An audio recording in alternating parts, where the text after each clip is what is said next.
తిరుమలగిరులు భక్తులతో కిటకిటలాడుతున్నాయి. దీంతో శ్రీవారి సర్వదర్శన క్యూ లైన్లలోకి భక్తులను టీటీడీ అనుమతించడం లేదు. మరింత సమాచారం మా ప్రతినిధి నారాయణప్పను అడిగి తెలుసుకుందాం.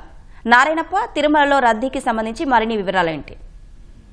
తిరుమల శ్రీవారిని దర్శించుకునేందుకు వస్తున్న భక్తుల సంఖ్య భారీగా పెరుగుతోంది. వేసవిల నేపథ్యంలో అధిక సంఖ్యలో భక్తులు తరలి వస్తుండటంతో వైకుంఠం క్యూ కాంప్లెక్స్ 1, 2లోని కంపార్ట్మెంట్ పూర్తిగా నిండిపోవడంతో పాటు నారాయణగిరి ఉద్యానవనాల్లో ఏర్పాటు చేసిన షెడ్లలో కూడా నిండి పెద్ద ఎత్తున క్యూ లైన్లలోకి భక్తులు చేరడంతో క్యూ లైన్లు బాటగంగమ్మ ఆలయం వరకు చేరుకున్నాయి. అంటే దాదాపు ఒక 3 కిలోమీటర్ల మేర ఈ క్యూ లైన్లలో భక్తులు శ్రీవారి దర్శనానికి వేచి చేస్తున్నారు. దీంతో భక్తుల దర్శనం దాదాపుగా 24 గంటలకు పైబడి పట్టేందుకు అవకాశం ఉండడం, మరోవైపు క్యూ లైన్లలో ఏర్పాటు చేసిన అంటే క్యూ లైన్లలో భక్తులు దర్శనానికి వెళ్లే సమయంలో ఇబ్బంది లేకుండా ఉండేందుకు వీలుగా బాత్రూమ్లు ఏర్పాటు చేయడం, అదేవిధంగా ఎండవేడిని తట్టుకునేందుకు వీలుగా పైన షెడ్ల కింద ఫ్యాన్లు ఏర్పాటు చేయడం, ఇలాంటి ఏర్పాటు చేశారు.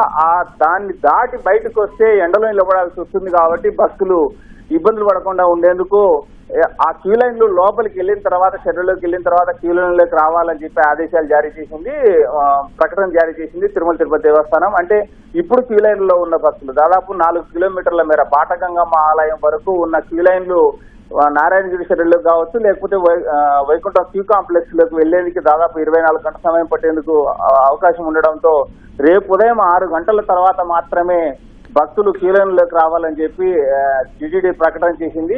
మరోవైపు భక్తుల సంఖ్య, తిరుమలకు వస్తున్న భక్తుల సంఖ్య కూడా అధికంగా ఉండడంతో సామాన్య భక్తులకు ఇబ్బంది లేకుండా ఉండేలా తిరుమల తిరుపతి దేవస్థానం ప్రత్యేక చర్యలు చేపట్టింది. ఇప్పటికే ఈ నెల 6వ తారీఖు నుంచి శ్రీవారి బ్రేక్ దర్శనాలు పూర్తిగా రద్దు చేసింది.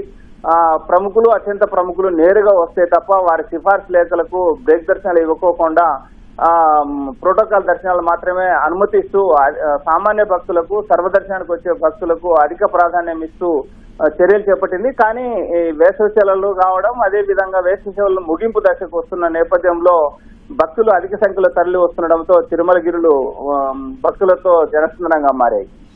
ధన్యవాదాలు నారాయణప్ప.